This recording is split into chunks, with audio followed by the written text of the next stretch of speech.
What's going on? Paul here. Welcome back to another Cardano video. This one will take a look at some of the highlights from the ecosystem over the last week or two. Some projects launching, some I would call questionable projects out there, voting open for speakers at the summit, NFTs exploding. We'll take a look at that, some of the stats, and give you my thoughts around that as well. Timestamps below in case I come up with anything else along the way. And just on a personal side, some people thought I was away due to the market conditions. Market isn't great, but for me it was some personal reasons. It's why I couldn't travel to Rare Bloom, unfortunately, as well. But trying to get back into the swing of things now with this video, and hopefully a lot more regular content going forward. Give it a like, subscribe, comment, really appreciate it, especially in the current market. Let's jump into it.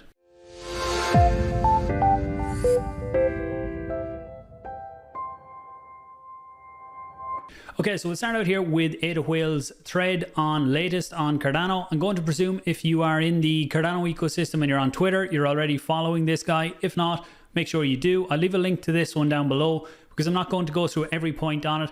I'll just do a few and then I have some other stuff saved as well I want to talk about. So first up was the Sundaeswap demo at Rare Bloom, showing off Hydra, their layer 2 scaling solution. So Hydra, if you're around Cardano for a while now, will be familiar with the research and what has gone into Hydra. So great to see a project finally starting to utilize this. So this is the layer 2 solution that Sundaeswap are looking to build out for the next version of their DEX. I'll hopefully be able to get Pi on the channel fairly soon to talk about this, what it means, when we might see it, what it means for the future going forward as well. Because when you look at it, you can see just how fast the transactions are going through there as well, which is a great step in the right direction. So up next, then we have Milkomeda, not a project I'm familiar with really. I did actually see a very good demo going around. I think they'd done it at CNFTCon, which was a demo of the game they have built as well. So when you look here, they have a lot of NFTs, but the stats of how many of them are up for sale is great to see. They have a very solid community. Again, I don't know a lot about the project, but it's one I probably should take a look into as well. Talks here about the Cardano activity is growing, so the NFT volume growing. I'm going to leave the NFT section towards the end, the timestamp below as well. But we see some projects really starting to explode. We see the Ape Society hitting a 10k ADA floor. Congratulations to them, the first Cardano NFT project to hit that milestone. And I would say probably not the last one to hit it either. So we see the network volume is growing, the network transactions, and the volume on Minswap DEX is up as well to over 3 million ADA daily. And I would say the NFTs have a hand in this as well, because some of the top projects out there like the Ape Society have released their own native tokens. So all trading for these native tokens is done on Cardano DEXs, so they would be helping lead to some of the increased volume as well.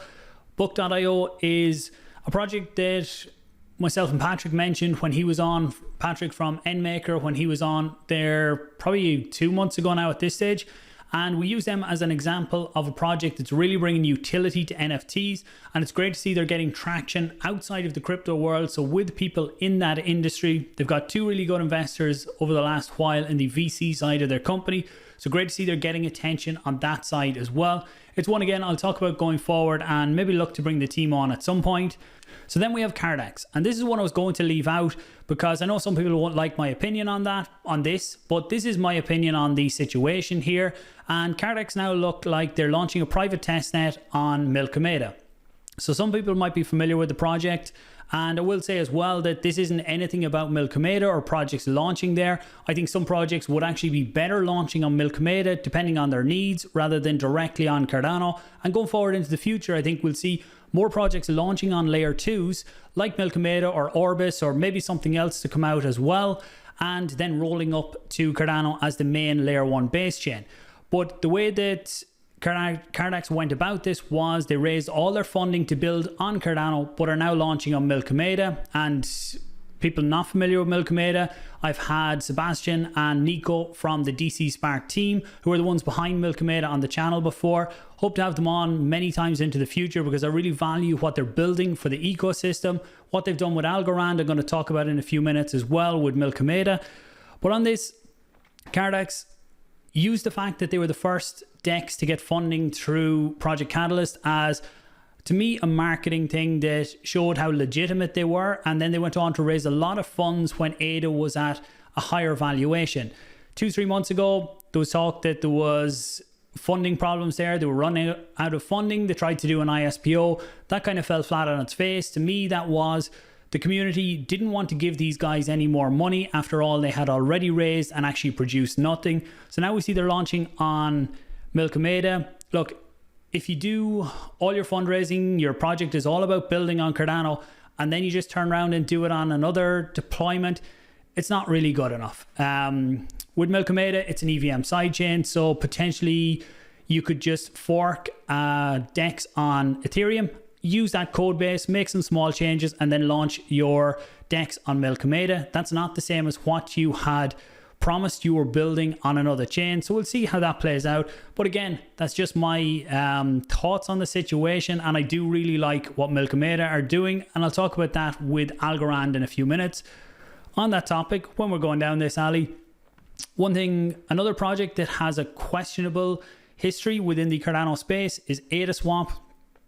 Tried to launch some kind of an NFT project last year. The artwork and tags around that didn't go down well, and I can really see why. They also blame the Cardano blockchain for it not launching properly, when it turned out they just didn't understand Cardano, and maybe they just didn't want to understand it. You can see here mainnet 28th of November, and they're also launching on Aptos, so looking to jump on the hype there as well.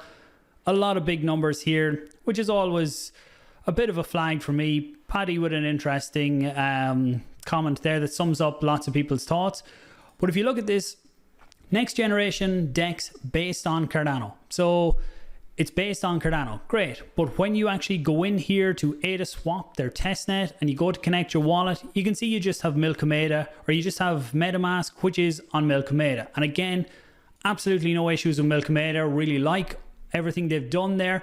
This is on the project side, that if you're launching on Milkomeda, you need to talk about that, not talk about how you're launching on Cardano. So look, we'll leave it there. Just on DEX, is actually, I did have Yarek from the Maladex, or formerly Maladex, now Axo Trade DEX, who do look to be building something very different on Cardano and bringing a lot of opportunities. I had him on last week, so I'll put a link to that one down below. I would say definitely worth a watch if you're interested in how different things work and how they are looking to really change how DEXs work currently on the ecosystem. So let's move on then to something else. So just actually, when we're still on Milkomeda, we see here Sebastian put out about a graphic that kind of shows roughly the ecosystem that they're building right now. And you can see Milkomeda adds EVM support to non-EVM chains. It's not a bridge, but bridges can be built by others between them. We see that already. There is a bridge between Cardano and Milkomeda, and then there's bridges between Milkomeda and Ethereum. So we see what they've launched now is, like they launched Milkomeda for Cardano, which is C1, they have launched Milkomeda A1 for Algorand, but that is very different to what has been launched for Cardano. So the one that they've launched for Algorand uses rollups, and that is a layer 2, whereas with Cardano, it's a side chain right now. Now, when I had Sebastian on the channel probably 2-3 months ago now, he talked all about this and the differences between the two. So I'd say if you're interested in that, definitely check that one out down below. So what we could see maybe in the short term is a bridge between the two different Milkomedas here. So that would mean that you could move your assets then. Does he sum it up? I know Charles made a tweet about, now we see Algorand on Cardano, but it can work the other way as well. You can move your assets from Cardano into Milkomeda, and from Milkomeda C1 into A1, which then brings them onto Algorand, and vice versa. You could bring assets from Algorand over to Cardano as well. So it'll be interesting to see what grows out of that and what kind of projects we can see to take advantage of this type of cross-chain infrastructure, because to me, cross-chain will play a big role going forward into the future as well. So Minswap, for projects that are trading on Minswap as well, then what you can see is when you go over to Coingecko, projects that are trading there will show up, their price feed will show up on Coingecko, which is really nice to see. You can see here, these are I would say the most popular. I don't think every token is here, I'm not fully sure, but you can see all of the popular tokens from the Minswap DEX are all here. You can see the different volume and the depth of the market there as well. So nice to see for people who are studying the stats that are there behind the DEXs as well. So moving on then, we have some World Mobile updates. I also seen that World Mobile should have their updated roadmap out this week, which is something I'm really looking forward to seeing, when we might potentially see the testnet for the World Mobile network, as well as going towards mainnet as well. For me, as someone who will run an Earth node in the network, I'm really looking forward to seeing that information and moving the network forward as well. So Mickey put out a post here about people who are interested in the aerostat side and wondering what the latest on this is. So he's saying about the maiden voyage will be the first launch of a communications-based aerostat in the African continent.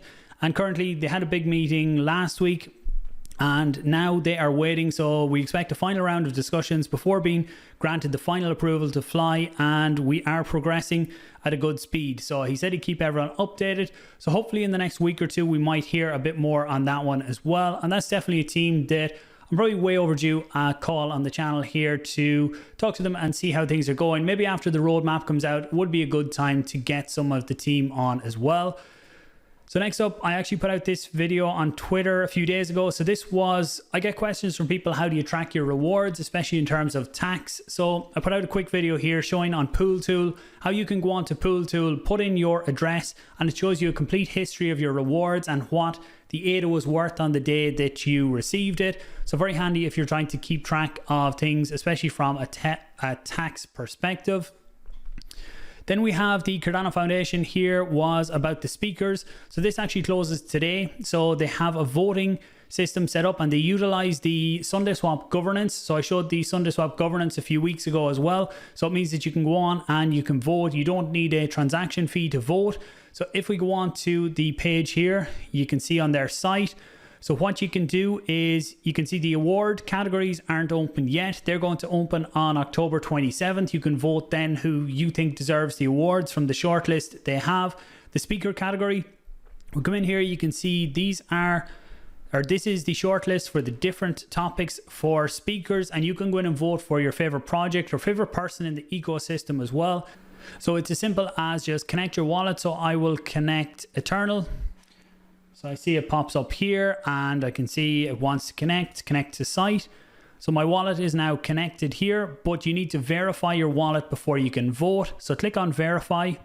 You can do it by SMS or you can do it through Discord. For me, I'll do it through Discord here.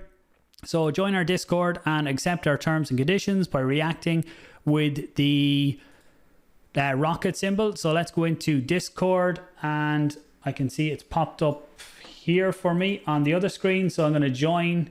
This is the Discord here. So I can see verification. So I need to reply with the rocket. And then what was up next, then I'm going to push this to the other screen. So then it says copy my stake address, which I can do from Eternal. And I have that on the other screen. So I'm just going to do that. I will copy that. And it says send your stake address as a private message to wallet verification bot. So I will open this one as well. I can see here that to verify, this is what I need to verify. So I'm going to copy this following message. I'm going to copy this in here, verify. And then I'm getting up here just to put in my wallet password and sign. So user successfully verified. So that's it. I'm verified now to vote. So then I can go into any of these categories and place my votes. But just go in, and if I look in Oracle's only has 2. I'm not actually familiar with OrcFax. It's one, I heard someone mention it this week, so I need to look into them. But if I click here on vote for Damon, I've had Damon on the channel and talked to him a bit. And Charlie 3 actually launched their Oracle. That was another news item. I don't know if I closed the tab for that one, but they launched their project at Rare Bloom as well. So great to see them coming out with their product now as well. So he's another person I need to get on the channel fairly soon. So sign with wallet. And then it brings up the here. So what you would do is put in your password, and let's just finish it.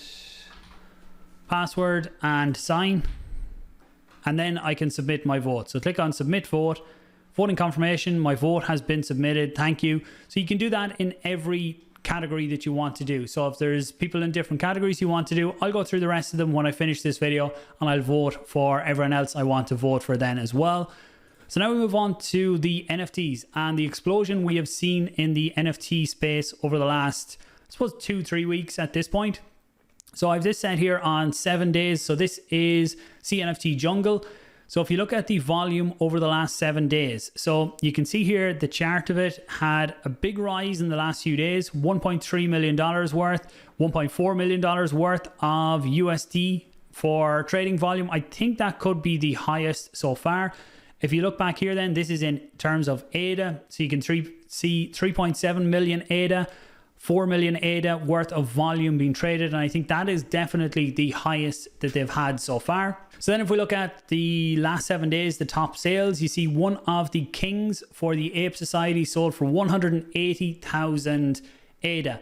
Congratulations to the seller on that. I'll show you why in a minute for how the trading history went on that one. And look, the person who bought it, obviously they have something in mind for this. The Ape Society are trying to do a lot of different things with the projects. So going forward, maybe that could end up being a very good buy as well. We'll have to wait and see how the project develops and how the space develops as well. But there's lots of different things you can do with staking on that side and earning on the side of that.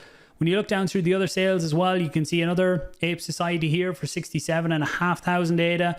2 berries in here, and then the Ape Society making up here as well, and actually a Makosi Land and Space Bud filling out there as well.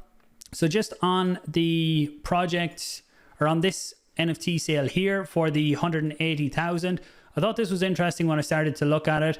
If you come on to JPEG Store, you can look through the full history. This was originally listed, so someone minted it, and then 9 months ago they sold it for 130 ADA. The person who bought it then listed it for 7,500, updated that to 6,000, updated again to, or they reduced it to 6 because it wasn't selling, put it back to 7.5, and it eventually sold for 7,500 9 months ago. At the time, that probably seemed like a fairly big purchase because ADA was worth a lot more as well. But they put it up for sale then 5 months ago for 105,000 ADA, reduced to 89, reduced to 80 because it wasn't selling, and then took it off. And then with everything going on the last, I suppose, 2 weeks or 3 weeks, they put it up for 180,000 ADA, and it sold the same day as well. So it'll be interesting to see what happens going forward.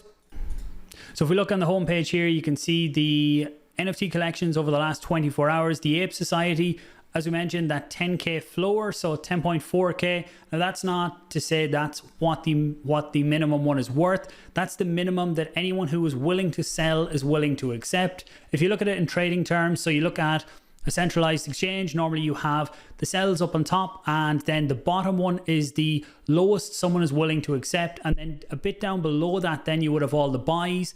And then normally there's a bid in the difference. So that's what someone is willing to sell for. You just have to wait and see if there's a buyer. And over the last while, there's been a lot of buyers at the prices leading up to this and even higher. I think it was a bit higher over the last few days. Starting to cool a small bit, but we'll see where it goes going forward. Clay Nation is another one you hear a lot about. Space Buds as well. And it'll be interesting to see what projects make up this space here, even in the next 6 months' time, because there's new projects all the time. And there's more and more people starting to look into the Cardano NFT space. Yes, some come in just to try and pump projects, but there's genuinely a lot of interest there in what can be done as well. Royalties, some other chains and some other marketplaces are starting to make royalties optional. It's not something I think should be optional. It's the idea behind a lot of NFTs was that the creators can benefit from any future sales of the NFTs. So that's something I think should be kept and kind of needs to be kept to really keep creators involved in projects and keep creators innovating and creating reasons for the market to continue to want to buy the NFTs going forward. That's something maybe we'll talk about again in another video. This video has gone on a bit. Hopefully you got some value from it. I'll dive into some of these topics, especially the NFT one going forward as well. I might see what kind of guests are out there that might be able to come on and talk a bit more about the topics there as well. Thanks for watching, guys. I do appreciate it. I'll talk to you soon.